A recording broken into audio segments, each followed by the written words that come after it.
Welcome to the webinar on the Earned Income Tax Credit. For this webinar, you'll need a handout that looks like this. It's entitled Federal EITC Eligibility 2019. You'll need this to do several exercises later in the webinar. So please download and print this if you haven't already before you start the webinar.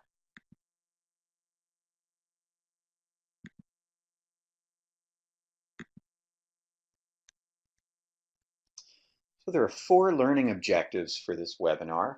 First, to be able to describe the Earned Income Tax Credit, to list 9 key points about it, to identify the eligibility criteria, and explain your role as a benefit to work coach regarding the Earned Income Tax Credit.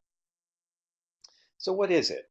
The Earned Income Tax Credit is a credit for workers who have incomes below certain limits, and it can reduce or eliminate a worker's federal income tax that they owe.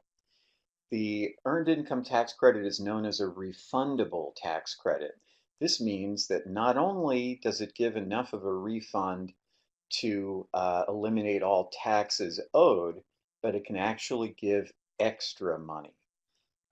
It can give a refund that's greater than all the taxes taken out of a person's pay.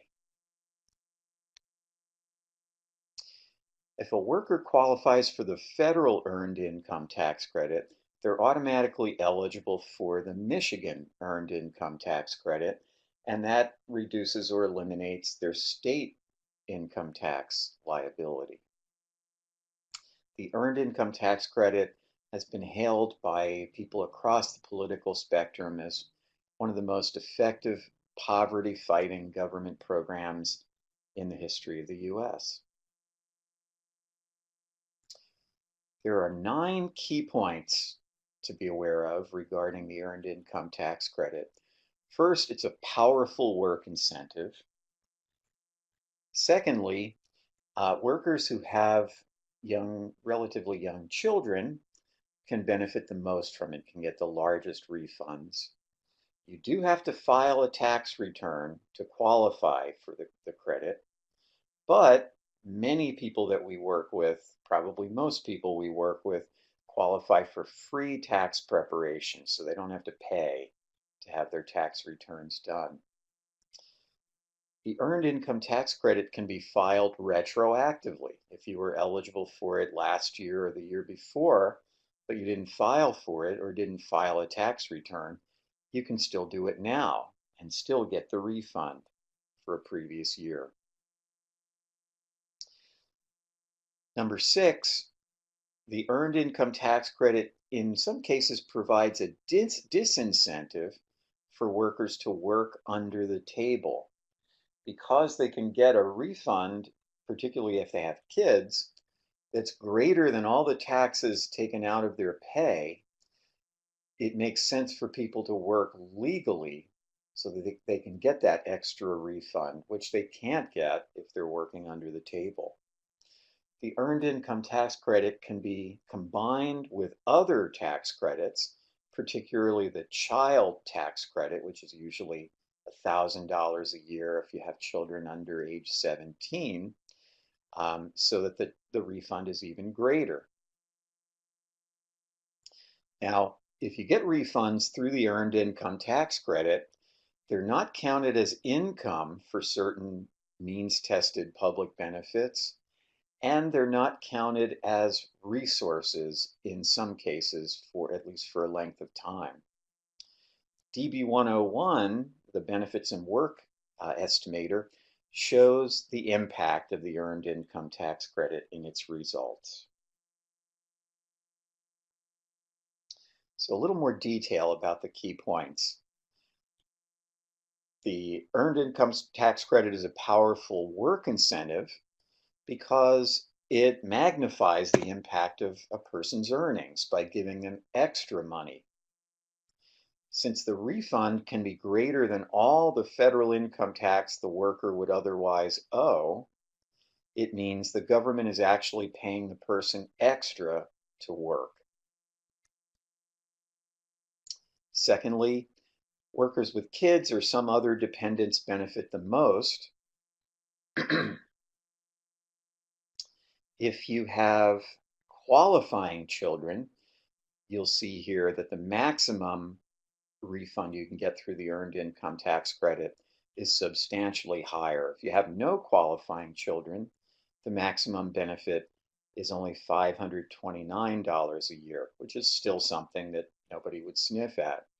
If you have one qualifying child, the maximum refund is over $3,500, with two qualifying children over $5,800, and with three or more qualifying children, the maximum refund is over $6,500. So we're talking about serious money. Here's an example. LaToya earns $9,360 a year gross wages. She has no qualifying children, and she gets an Earned Income Tax Credit of about $455. If she had one qualifying child, she'd get almost $3,500. If she had two qualifying children, she'd get over $4,000. And with three qualifying children or more, she would get over $4,500. So what is a qualifying child? Well, a qualifying child has to meet three tests. First, a relationship test. This means that the child has to be related to the tax filer, the taxpayer, in either of a couple of ways. They can be their child, the stepchild, foster child, or a descendant of any of those, like a grandchild, a great-grandchild. Or it could be a sibling, a brother or sister, or a half sibling, or a step sibling, or a descendant of a sibling, such as a niece, nephew, great niece, or great nephew. Secondly, there's an age requirement for qualifying children. The qualifying child has to be under age 19, not yet 19, at the end of the year. Or if they're a student, they have to be under age 24 at the end of the year. Or if they're permanently and totally disabled, using Social Security's adult definition of disability, at some point during the year, then they could be any age. And the qualifying child has to be younger than the taxpayer, the filer, unless they're permanently and totally disabled, in which case they could be older. So for example, if you had an older sibling who was permanently and totally disabled, they could still be a qualifying child. And third, there's a residency test. The child or the qualifying child has to have lived in the US with the tax filer at least half of the year. Now, what happens if a child is born or dies during the tax year? Well, then, if the child lived with the tax filer the entire time during that year that she or he was alive, then they're counted as having lived the entire year with the tax filer. For example, if you had a baby in December and that baby lived with you the rest of the month, then that baby could still qualify as a qualifying child. So third, you have to file a tax return to qualify. You have to file a federal tax return to get the federal Earned Income Tax Credit, and you have to file a Michigan income tax return to get the state Earned Income Tax Credit. Now, there are some workers we work with who might be earning little enough that they're not required to file a tax return. But if they're eligible for the Earned Income Tax Credit, they should go ahead and file a tax return anyway, even if they won't owe any taxes. Otherwise, they're not required to file because it'll qualify them for that refund through the Earned Income Tax Credit. But number 4, most people we work with can qualify for free tax preparation. If your family income is under $55,000 a year, you can get free tax preparation from either the Volunteer Income Tax Assistance Program, or if you're at least 60 years old, the Tax Counseling for the Elderly program. These are programs that are sponsored by the IRS. They provide training and certification to do tax returns to volunteers, generally through nonprofits and faith-based organizations. And to find the nearest VITA, Volunteer Income Tax Assistance, or TCE, Tax Counseling for the Elderly program, just call 1-800-906-9887. Fifth, you can file for the Earned Income Tax Credit retroactively up to 2 years. So let's say that you find out about the Earned Income Tax Credit this year, and you realize, oh darn, I would have been eligible for it last year and the year before, but I didn't file a tax return, or I filed a tax return, but I didn't claim the Earned Income Tax Credit. Well, you can go ahead and file tax returns for either of the last 2 years, or if you filed returns but didn't claim the Earned Income Tax Credit, then you'd file an amended return using the Form 1040-X. And this really magnifies the impact of the Earned Income Tax Credit because you could get it for up to 2 previous years. Sixth, the Earned Income Tax Credit can provide a disincentive for workers to work under the table, particularly if they have children and they can qualify for a substantial refund through the Earned Income Tax Credit. Then they have to be working legally on the books to qualify for the Earned Income Tax Credit, and that can inspire them to go ahead and work legally because they'd get a bigger refund than all the taxes that would be withheld from their pay. The government would be paying them extra to work, and they'd have no reason to work under the table anymore. They'd be losing money if they did that. Here's an example. Troy earns $17,160 a year in his job. He has 3 children, aged 4, 7, and 9, who live with him, but he's working under the table. Figures he's saving money on taxes that way. But if he worked legally and claimed the Earned Income Tax Credit, he would get a refund of about $6,644 more than all the taxes withheld from his pay. So Troy should absolutely be working legally. Seventh, the Earned Income Tax Credit can often be combined with other tax credits or deductions. The biggest of these for tax filers who have kids under age 17 is the Child Tax Credit. This usually provides an additional $1,000 refund per child for each dependent child living with the tax filer who's under 17 at the end of the tax year. So this can magnify the refund even more, make it even greater. Eighth, Earned Income Tax Credits get special treatment for certain means-tested public benefits. So certain benefits do not count the Earned Income Tax Credit refund as income, and that's Medicaid, SSI, the Food Assistance Program, rental assistance programs funded by HUD, the Family Independence Program, or FIP, and other benefits as well. So none of those benefits count Earned Income Tax Credit refunds as income.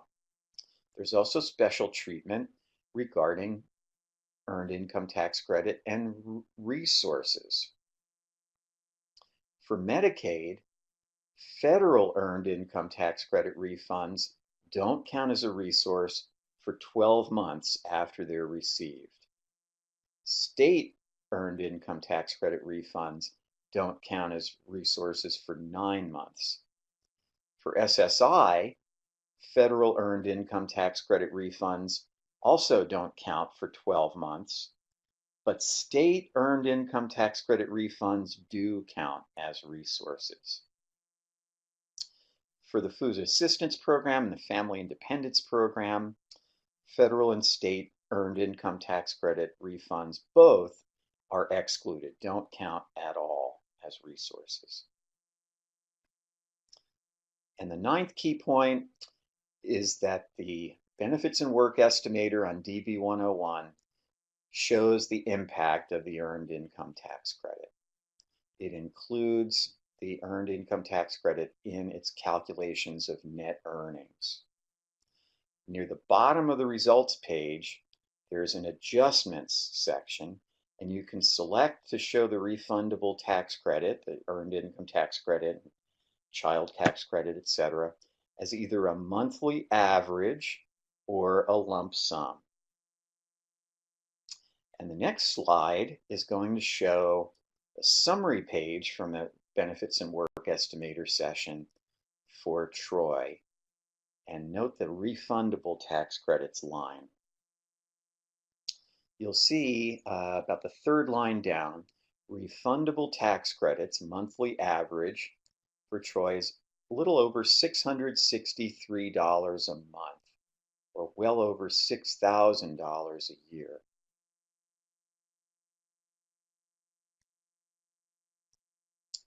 So who's eligible for the federal earned income tax credit and therefore the state earned income tax credit? There are a handful of criteria you have to meet. Whether or not you have any qualifying children, you have to have legal earnings from work of at least $1 a year. Secondly, your earned income and your adjusted gross income have to be below certain limits. Now, earned income, of course, would be your wages or self-employment earnings. Your adjusted gross income is your earned income plus any other taxable income. And you'll see that the income limits increase substantially if you're married and have children. If you have no qualifying children and you're single, the income limit for both earned income and adjusted gross income is only a bit over $15,000 a year. But if you're married, you're filing a joint return with your spouse, and you have 3 or more qualifying children, you can have an income limit of almost $56,000 a year for earned income and adjusted gross income. Third, you have to have a valid Social Security number for the taxpayer, the filer, their spouse, and any qualifying children. Fourth, you can't be filing separately, married and filing separate returns. You can be single, you can be head of household, you can be married filing jointly, but not married filing separately. Fifth, you have to be a U.S. citizen or a resident alien the whole tax year. Sixth, your investment income has to be $3,600 or less for the year. Now, let me explain what that means. Let's say that you have stocks.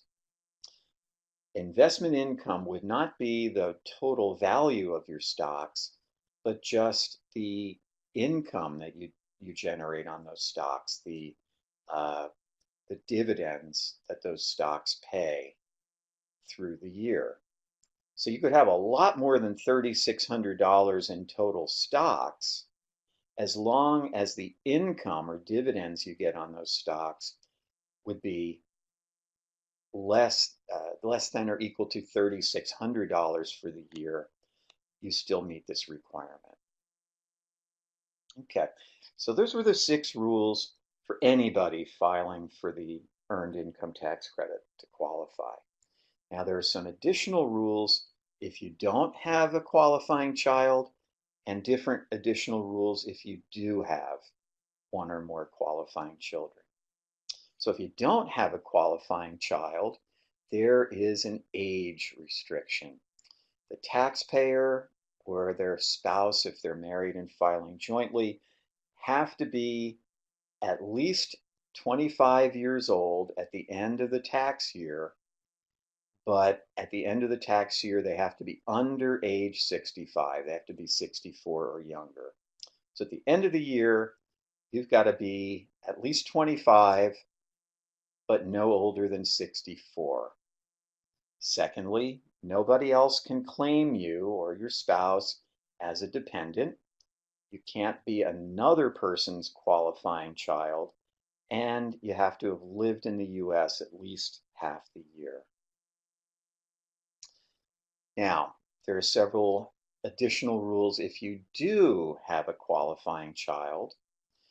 First, the child has to meet the relationship, age, and residency tests that we looked at on slides 10 through 12.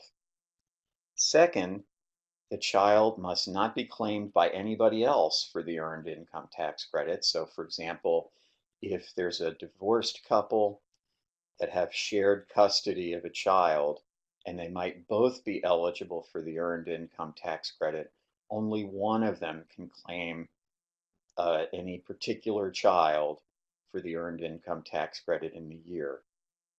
And the taxpayer can't be another person's qualifying child.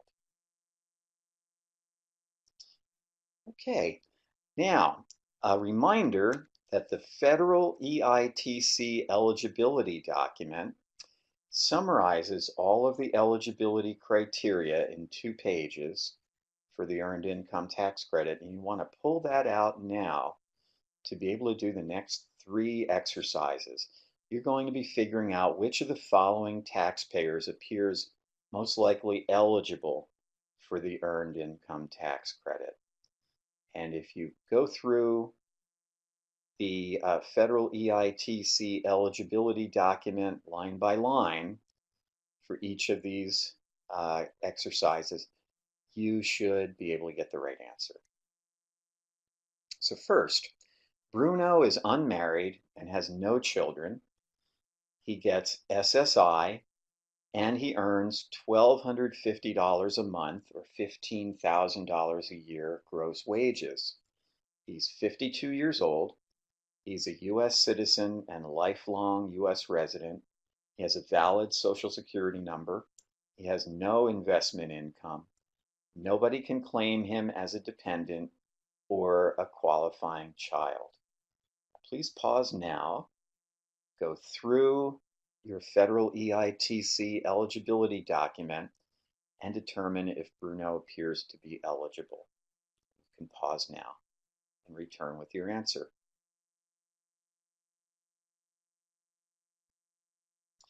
And the answer is Bruno does appear eligible. Second, Tisa receives $1,000 a month SSDI. She earns $1,500 a month or $18,000 a year gross wages. She has no children. Tisa is 23 years old. Nobody can claim her as a dependent or qualifying child. She's lived in the U.S. all year as a resident alien. She has a valid Social Security number. She has no investment income. And I'll tell you that for our purposes, Tisa's SSDI will not be taxable. Her only taxable income is her $18,000 a year gross wages. So please pause now and then return with your answer.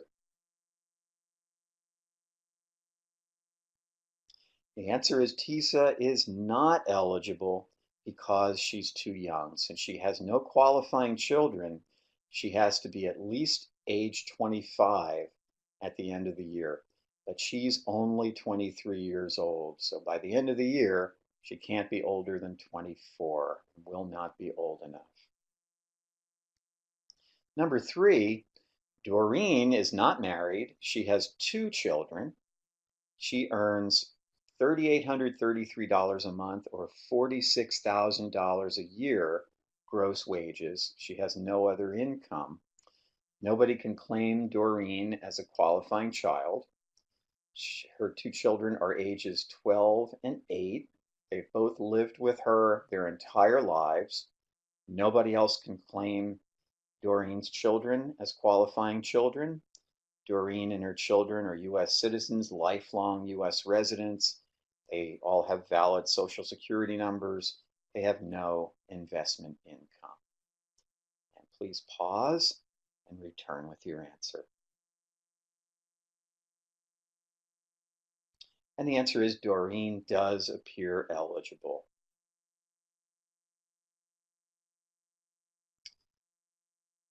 So a benefit to work coach's role regarding the earned income tax credit is to explain to individuals you work with when they may possibly qualify for the earned income tax credit. You don't have to go into great detail about this, but just let them know that they might qualify and that if they have qualifying children, they could get a substantial larger tax refund.